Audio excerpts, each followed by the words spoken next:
오늘 일곱 천사에 의한 그 마지막 하나님의 진노가 재앙으로 임하는 그러한 내용입니다. 여러분, 진노라고 할 때 굉장히 우리는 좋게 생각하는 단어라기보다는 거부감을 갖고 별로 좋아하지 않는 그러한 단어로 생각을 합니다. 그런데 실제 이 진노라는 단어는 어떤 때는 굉장히 은혜롭고 좋은 겁니다.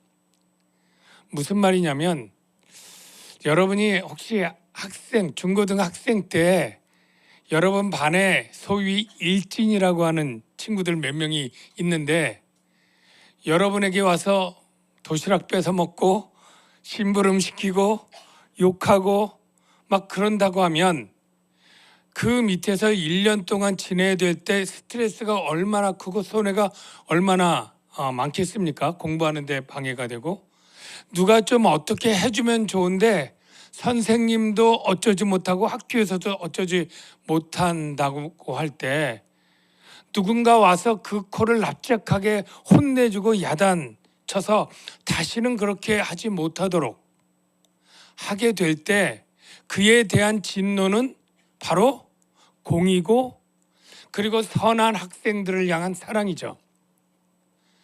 여러분 솜방망이 처벌 그런 말들 들어봤죠? 경제사범이나 이런 성추행범이나 이런데 누군가의 인생은 평생 모았던 돈을 다 날리게 하고 그것 때문에 가정이 깨어지고 완전히 망가졌는데 이 경제적으로 그 돈은 얼마 안 되기 때문에 이 사람은 어느 정도의 벌금과 어느 정도의 형을 살고 나오면 그냥 부유하게 그냥 사는 거예요.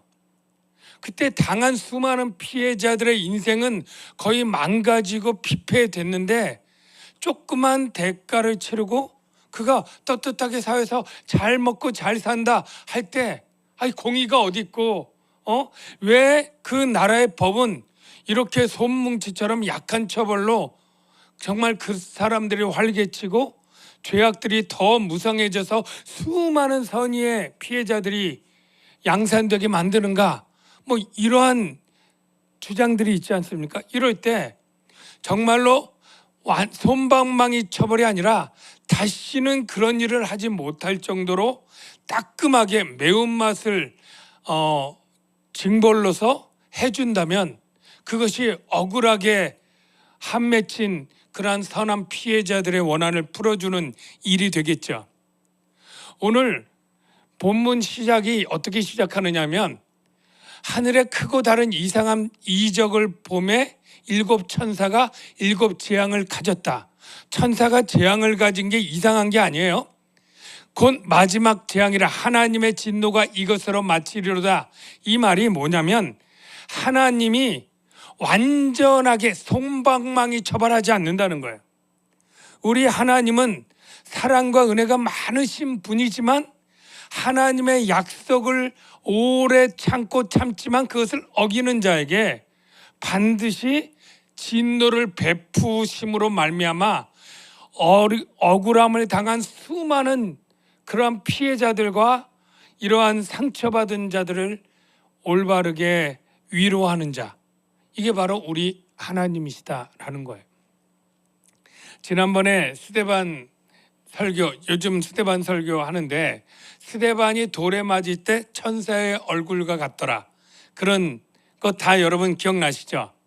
근데 대부분 이 설교할 때 저도 그랬습니다만 돌에 쳐도 한없이 온화하고 자상한 미소를 머물러서 정말 환하게 정말 웃는 표정이라고들 주로 주석을 해요. 그렇게 해석을 해요. 그런데 어떤 사람이 특이하게 이렇게 얘기했어요. 누가 천사의 얼굴이 반드시 웃는 얼굴이라고 말하더냐. 오늘 나온 천사들 보십시오. 오늘 천사들은 맑은 옷에 금띠를 띠고 정말로 영광 중에 나타나지만 그가 갖고 있는 것은 하나님의 무서운 진노의 심판이거든요. 그러니까 이 스데반이 공의의 하나님의 성령이 취할 때 천사 중에 심판하는 천사의 얼굴일 수는 없겠느냐? 그 성전과 이 뭡니까? 성전 율법을 들추어서 거짓 증인을 세우고 사람들을 모함하고 이기적 탐심에 배운 이 사내들인 공회원 앞에서 천사의 얼굴이면 진노와 심판에 정말로 눈을 무섭게 뜨고 담대하게 말하는 그런 천사일 수도 있지 않느냐라고 말하는데 일리 있지 않습니까? 천사는 반드시 환하게 웃으면서 너그럽게 오는 천사가 있기도 하지만 오늘 천사는 하나님의 무서운 재앙을 들고 진노를 담은 천사로 그렇게 살면 안 돼! 라고 말하듯 꾸짖듯 하는 천사일 수도 있다라는 거죠. 오늘 천사는 하나님의 공의의 진노를 나타내는 천사였습니다. 하나님의 진노는 솜방망이 아닙니다. 일곱인, 일곱 나팔, 일곱 대접, 완전히 사각지대 없이 정말 피해 나가는 사람 없이 죄를 짓고도 슬쩍 그냥 넘어가는 것 없이 그래서 억울한 사람 없이 원한이 남지 않도록 완전한 공의로 선한 사람들을 완전히 사랑하는 그러한 심판을 베푸시는데요. 오늘 2절에 이렇게 기록되어 있죠. 또 내가 보니 불이 섞인 유리바다 같은 것이 있고, 여러분 유리바다 얘기하면 이미 성경에 나왔어요. 어디에 나왔느냐면 4장 6절을 볼까요? 보좌 앞에 수정과 같은 유리바다가 있고. 자, 원래 하나님의 보좌 앞에 유리바다가 있어요. 그런데 원래는 수정과 같이 아주 맑고 깨끗한 바다예요. 그런데 지금 하나님의 진노의 심판일 때 그 바다가 불이 섞인 바다로 바뀌었어요. 불은 뭘 뜻할까요? 뭐겠어요? 불로서 치듯, 구더기도 타지 않고 불로 치듯. 그리고 하나님의 영원한 형벌이 뭐라고 돼 있죠? 불못이죠. 그러니까 이 불은 하나님의 무서운 진노의 심판을 의미하는 거죠. 그래서 하나님 보좌 앞에 있는 유리 바다가 수정 같았는데 하나님의 무서운 진노를 거기에 섞여서 불 같은 불이 섞인 유리 바다를 보게 되었다. 이렇게 돼요. 자, 그런데 거기에 2절을 한번 계속 보십시오. 2절을 보면 불이 섞인 유리 바다가 있고, 그리고 나서 짐승이 나와요. 여기 2절을 성경을 보세요. 짐승과 세계가 나오는데 그의 우상과 그 이름의 수를 이기고 벗어난 자들이 이렇게 돼 있어요. 자, 이긴 자들이 세 가지를 이겼다 돼 있는데 첫 번째 짐승을 이겼다. 짐승은 이미 계시록 13장 1절에 바다에서 나온 짐승이 있어요. 내가 보니 바다에서 한 짐승이 나오는데 뿔이 10이요 머리가 7이라. 그 뿔에는 10 왕관이 있고 그 머리들에는 신성 모독하는 이름들이 있더라. 이거를 많은 것을 함의하는 뜻일 수 있지만 이 요한 계시록의 시대 상황과 나중에 해석들을 종합해서 가장 쉽게 생각하면 세상 권세자들이에요. 세상 권력. 이게 바로 바다 짐승이에요. 바다와 땅은 하나님을 대적하는 세상을 상징하는 단어로 있고, 이 바다에서 나온 짐승은 이 대적하는 불신 세상의 최고의 하나님을 대적하는 권력. 그 당시 로마 제국을 뜻하고 로마 제국의 황제들, 로마에서 10명의 기독교를 박해했던 황제들을 뽑을 수 있는 것처럼 대표적으로 여기 10 열불, 열왕관, 이 모든 게 신성모독하는 이름을 가졌기 때문에 하나님을 대적하는, 박해하는 그러한 황제들을 염두에 둔 표현이에요. 그런데 이 로마 제국 내에 땅에서 나온 짐승이 있는데 그 짐승이 하는 일은 이 바다에서 나온 로마 황제를 더 우상 숭배하도록 하는 일을 했고, 황제의 신전들을 세워서 황제의 신상을 세우는 일을 했는데, 그게 바로 땅에서 나온 짐승이 우상을 만들라 했던 얘기예요. 그래서 그가 권세를 받고 그 짐승의 우상에게 생기를 주어 그 짐승의 우상에게 경배하게 하고, 즉 황제 신상으로 이해하면 쉬워요. 경배하지 아니하는 자는 몇이든지 다 죽이게 하더라. 이건 황제가 한 일이 아니라 황제 밑에 어떤 리더십을 가진 선지자가 이 역할을 했을 거다, 이렇게 얘기를 해요. 그래서 이 책사요 모략가인 이 땅에서 나온 짐승이 황제를 전 세계가 숭배하도록 황제 신상을 짓고 신전을 짓고 거기 숭배하도록 정책과 제도를 만들고, 그걸 어기는 자는 감옥 체포하고 투옥시키고 죽이게 하는, 그 바로 우상. 세 번째는 지난번에 설교할 때 666에 대해서 얘기를 했는데 바로 그거예요. 그가 오른손에나 이마에 표를 받게 하고 누구든지 이 표를 가진 자 외에는 매매를 못하게 하니, 이 표는 곧 짐승의 이름이나 그 이름의 수라. 그것은 사람의 수니 그의 수는 666이라. 자, 여기서 길게 설명하진 않고 지난번에 제가 666을 풀어서 설명을 했죠. 그랬던가? 뭐 이렇게 하는 표정인 분도 있는데, 사람의 이름의 수다 그랬잖아요. 그래서 그 이름을 네로 황제를 히브리어로 바꾸면 네론 카사르가 되고, 이 히브리어는 게마트리아로 이 숫자, 이 알파벳 자음마다 수가 다 있는데 1, 2, 3, 4, 5, 6, 7, 8, 9, 10, 20, 30, 40, 50, 60, 100, 200, 300 이렇게 숫자가 있는데 그 숫자를 더했더니 바로 네로 황제의 이름값이 666이었다.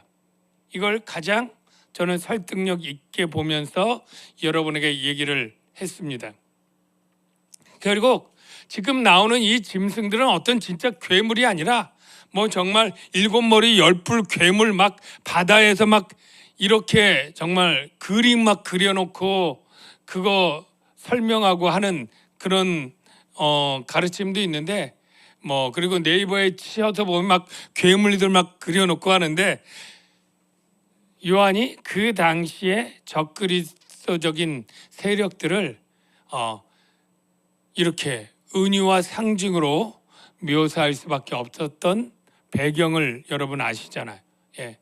박해받을 때 암구호처럼 이 구약의 어떤 이미지들을 가지고 설명을 하고 있는 거예요. 중요한 거는 거기에 이긴 자들이 있다는 거죠. 짐승, 그의 우상, 그의 이름의 수, 아까 다 로마 황제 또는 그것을 로마 황제를 숭배하는 우상 신전, 그리고 황제들을 이기고 벗어난 자들이 유리 바닷가에 서서 하나님의 검은고를 가졌다. 먼저 여러분, 오늘 설교를 통해서 여러분에게 주시는 하나님의 뜻은 이기는 자들이 되어라입니다. 여러분들이 이기는 자가 되시기를 주의 이름으로 축원합니다. 우리가 복음성가 중에 승리하였네 이런 찬양도 있고, 승리는 내 것일세 그런 찬양 있어요. 근데 뭐에서 승리하는지는 모르고 우리가 많이 부르기 시작하는 것 같아요. 노래부터 부르고, 그리고 나중에 승리가 뭐의 승리지?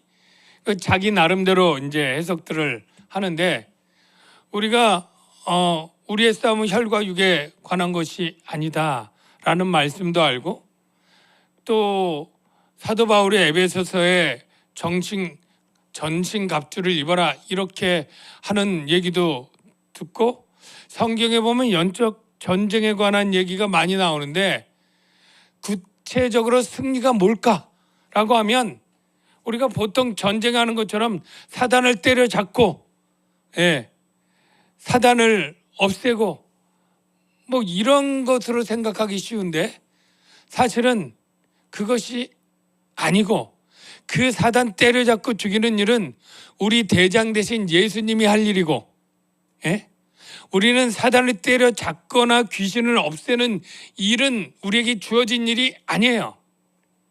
우리에게 주어진 승리의 일은 승리하신 예수 그리스도를 의지하고 그 편에 서는 거예요.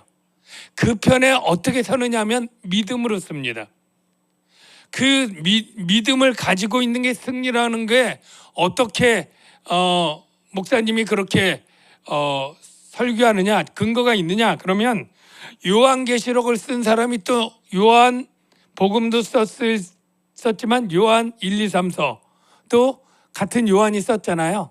그 요한이 승리가 이것이라고 얘기를 하고 있어요. 무릇 하나님께로부터 난 자마다 세상을 이기느니라. 세상을 이기는 승리. 이 세상은 적대적인 세상이에요. 하나님이 없다 하고 하나님을 미워하는 그 세상을 이기는 승리는 이것이니 뭐라고요? 우리의 믿음. 믿음인데 뭘 믿는 믿음이냐가 중요하죠. 또 그냥 내가 원하고 싶은 거, 믿고 싶은 거 믿는 게 믿음이 아니고, 예수께서 하나님의 아들이심.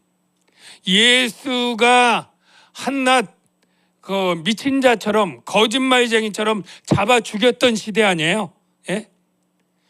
유대인들이 다 예수는 거짓말이요 사기꾼자고 정치범이고 이래서 십자가에 매달아 죽였던 그때에, 아니요, 예수가 하나님의 아들이고 우리를 죄와 사망에서 구원한 그리스도 구원자요, 이 반대의 믿음을 갖고 암만 유대인들이 동족들이 핥히고 난리치고 때려 죽이고 로마에서 박해를 가해도 이 믿음 나는 놓지 않을래.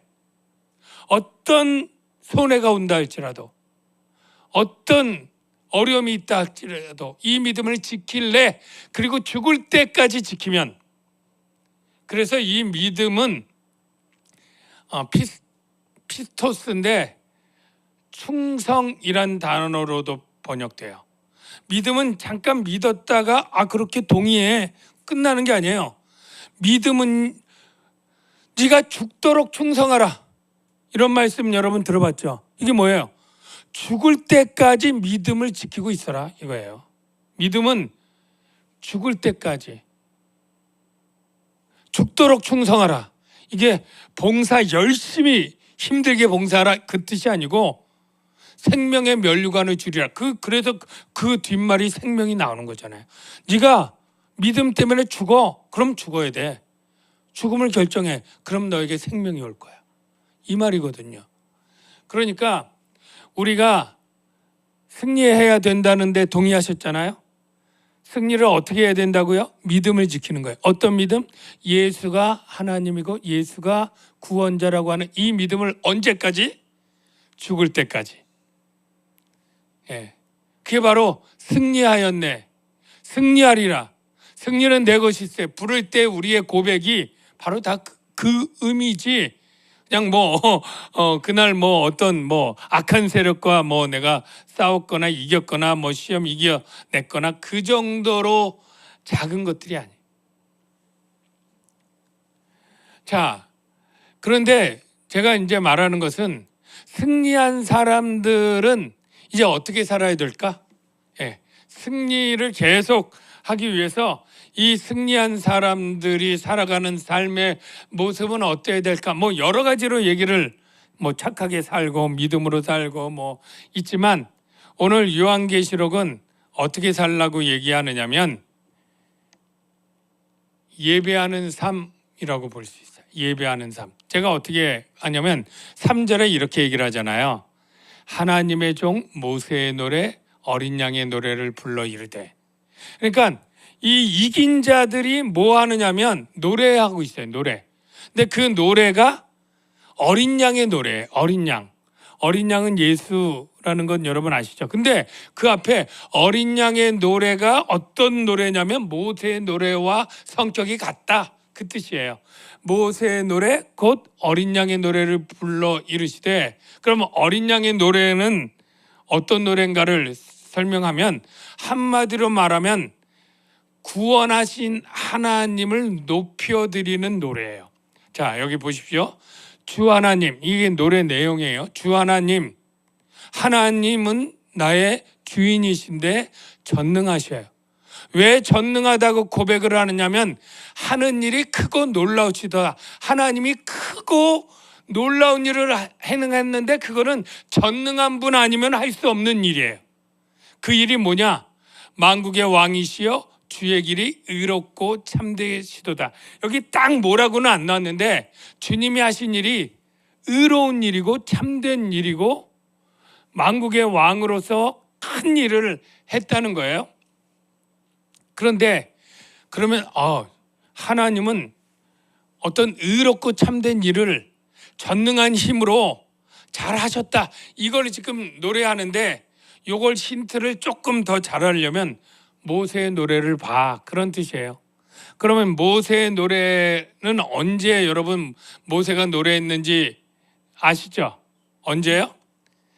애굽의 10가지 재앙을 일으켜서 출애굽을 극적으로 했을 때, 홍해를 가를 때 애굽의 군대들이 말을 타고 병거와 막 달려올 때 모세가 하나님의 그 기적적인 도움으로 물이 정말 열렸다가 그들이 건지고 그 물을 다시 바닷물을 닫힘으로 모든 애굽의 바로 왕과 군대들을 완전히 수장시켜서 승리하였을 때 불렀던 노래잖아요. 하나님이 이 위대한 일, 바다를 가르는 일, 가다를 때 맞춰 닫혀서 수장시켜 승리하는 이러한 위대한 일은 사람이 할 수 없잖아요. 하나님만이 할 수 있는 일이고 위대한 일이고 구원의 일이에요. 그래서 이때 모세가 이렇게 부르죠. 모세와 이스라엘 자손이 이 노래로 여호와께 노래하니. 출애굽기 15장이 거의 대부분이 다 노래인데 여러분이 나중에 한번 읽어보시고요. 제가 1, 2절만 내가 여호와를 찬송하리니 그는 높은 일 영화로우시며 왜 그 말과 그 탄자를 애굽의 모든 바로와 군대들이죠 바다에 던지셨으며 여호와는 나의 힘이요 노래시며 나의 구원이시로다. 이게 모세의 노래예요. 그러면 오늘날 우리가 부를 어린 양의 노래 뭐예요? 어린 양 대신 예수 그리스도께서 우리를 죄와 사망에 있는 우리를 건져내시고 사단과 그 악한 영들을 모두 불못에 가두시고 우리를 구원하셨으며 여호와는 나의 노래시며 찬양이시요 구원이시라. 뭐 이렇게 우리가 노래할 수 있겠죠? 이 노래하는 삶이 뭐예요? 성가대 하라는 거 아니잖아요. 찬양팀 하라는 거 아니잖아요. 바로 구원의 기쁨을 내 삶 가운데 감격하며 찬양하며 예배드리는 삶으로 살라. 이렇게 정리하는 것이 맞을 줄로 믿습니다. 그래서 4절에 이렇게 말하고 있죠. 주여 누가 주의 이름을 두려워하지 아니하며. 주의 이름은 두려운 분 이런 뜻이죠. 영화롭게 하지 아니하오리까. 영화로움을 받으셔야 합당한 분 주님은 오직 주만 거룩하시나이다. 주의 의로우신 일, 죄로 더럽혀진 나를 예수 그리스도의 십자가로 대속하시고 의롭게 만드신 일, 주님도 의로우시고 나도 의롭게 하신 그 의로우신 일이 나타났으니 만국이 와서 구원받은 온 세상의 백성들이 와서 주께 경배하리이다. 저와 여러분이 어떻게 해요? 하나님을 영화롭게 하며 구원하신 하나님의 의로우심과 위대하심을 칭송하며 영화롭게 하는 삶, 이게 우리의 삶이에요. 혹시라도 여러분들 가운데 이렇게 예배를 많이 드리라 그래? 왜 이렇게 예배하며 살라 그래? 혹시라도 여기 오신 분은 없을 것 같아요. 금요 기도회까지 이렇게 나오신 분들 가운데는 없는데 그냥 주일 예배 한 달에 한 번 힘들게 나오는 사람 가운데는 그런 생각을 좀 가질 수도 있을 것 같아요. 이렇게 그냥 매주일마다 예배를 드리라고 하느냐고. 빠질 수도 있지. 가끔 드리면 되지. 여러분 아닙니다. 우리가 받은 구원이 너무나 크고 놀랐기 때문에 사실은 주일마다 드리는 게 아니라 사실은 우리의 모든 삶을 예배자로 살아야 되는 게 원래 하나님의 뜻이에요. 그래서 내 모든 삶이 하나님의 구원의 간격을 생각하고 그것을 감사하면서 내 평생을 살아가는데 나 혼자 드리지 말고 구원받은 자들이 모여서 같이 드리면 더 좋지 않겠나? 그래서 시간과 장소를 정하는 거예요. 우리가 가장 그래도 시간 다 나는 날이 월화수목금토 주일 중에 주일에 다 대부분 쉬네. 그럼 주일날. 그리고 아침에 일어나서 준비해서 모이기 좋은 시간. 그리고 같이 우리가 모일 인원이 한 200명 되니까 200명 모일 공간. 그래서 공예배를 정해서 드리는 것이지 우리가 예배는 원래 주일날 11시 그 시간 거기가 아니고 우리의 삶 전체가 예배를 드리다가 내 개인이 사적 예배, 삶의 예배 드리다가 우리가 같이 믿는 사람까지 같이 모여서 예배 드리고 하면 더 좋지 않겠냐 해서 모이는 공예배가 생긴 거예요. 어쨌든 중요한 건 저와 여러분은 예배자로 살아야 될 줄로 믿습니다. 자, 그 다음에 5절, 8절. 자, 이제 마지막이에요. 또 이후에 내가 보니 하늘의 증거의 장막에 성전이 열리며 그냥 성전이 열리며 이렇게 하면 될 걸 증거 장막의 성전? 증거 장막을 왜 붙였을까? 먼저 잠깐 궁금증 놔두고요. 7재앙을 가진 7 천사가 성전으로부터 나와 자, 천사는 다 웃으면서 빛나게 이렇게 너그럽게 온화하게만 나오지 않아요. 맑고 빛난 세마포 옷을 입고 하나님께 나왔기 때문에 그 옷은 맑고 빛난 하나님의 영광이 깃든 세마포를 입고 금틀을 하고 영광스러운 존재로 나오지만 그가 네 생물 중에 하나가 영원토록 살아계신 뭘 담고 있느냐면 하나님의 진노를 가득히 담은 금대접을 들고 나와요. 이 대접 안에는 정말로 무서운 하나님의 진노가 있고 그 7 천사는 이 진노를 가지는 자들이에요. 자, 증거의 장막이라고 했던 이유 뭐냐면 여러분 구약의 성막에 보면 증거궤라는 별명이 있는 게 있어요. 뭐예요? 언약궤죠. 언약궤를 증거궤라 그래요. 그러면 왜 언약궤는 왜 언약궤라고 하느냐? 바로 하나님의 옛 언약의 대표인 십계명 돌판이 들어가 있기 때문에 언약궤예요. 그래서 이 언약 하에 있는 사람은 살고 언약 밖에 있는 사람은 그 죄값대로 심판을 받는 그런 의미가 언약의 의미예요. 그런데 바로 예수님께서 오셔서 새 언약을 세웠어요. 바로 어떤 언약이냐면 이것은 죄 사함을 얻게 하려고 많은 사람을 위하여 흘리는 바 나의 피 곧 언약의 피니라. 저와 여러분은 이 언약 백성이 되었고 언약의 피로 새 언약의 백성이 되었습니다.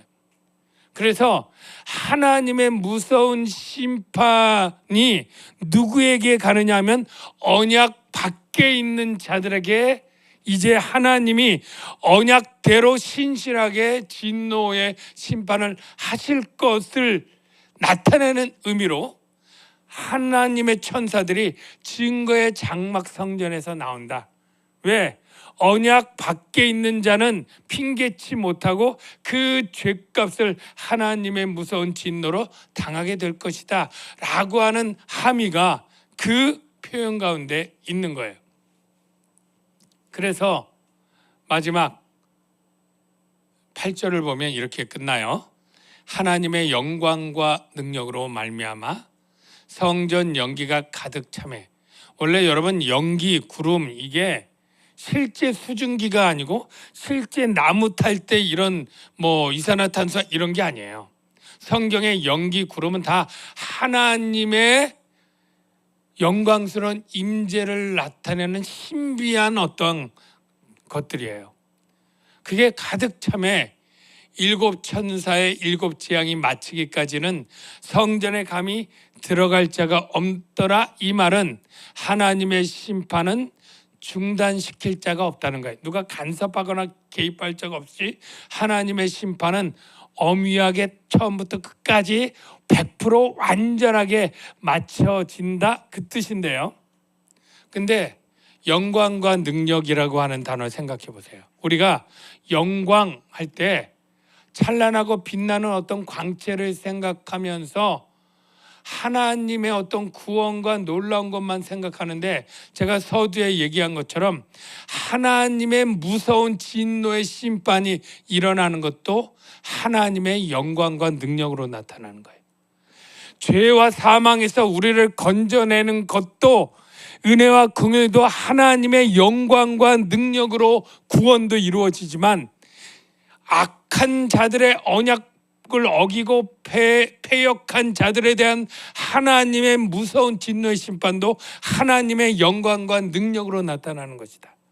하나님의 영광과 능력은 구원뿐 아니라 심판에도 완벽하게 일어나는 것이다 라는 것을 의미하고 있는 거죠. 우리가 믿는 하나님은 사랑의 하나님이시지만 공의의 하나님이시고, 우리에게 완전한 긍휼을 베풀어 구원하시기도 하지만 그 언약 밖에 있는 자들에겐 무시무시한 진노를, 솜방망이 절대 아니고 완벽한 진노로 심판하시는 공의의 하나님이시기에 더 영광과 능력을 칭송받아야 될 하나님이시죠. 우리의 삶이 이 놀랍고 은혜롭고 어미한 하나님을 우리가 칭송하고 경배하고 찬양하는 삶을 살아가는 것, 끝까지 살아내는 것, 이기는 승리의 믿음을 가지고 사는 것, 이게 주님이 우리에게 원하는 뜻인 줄로 믿습니다.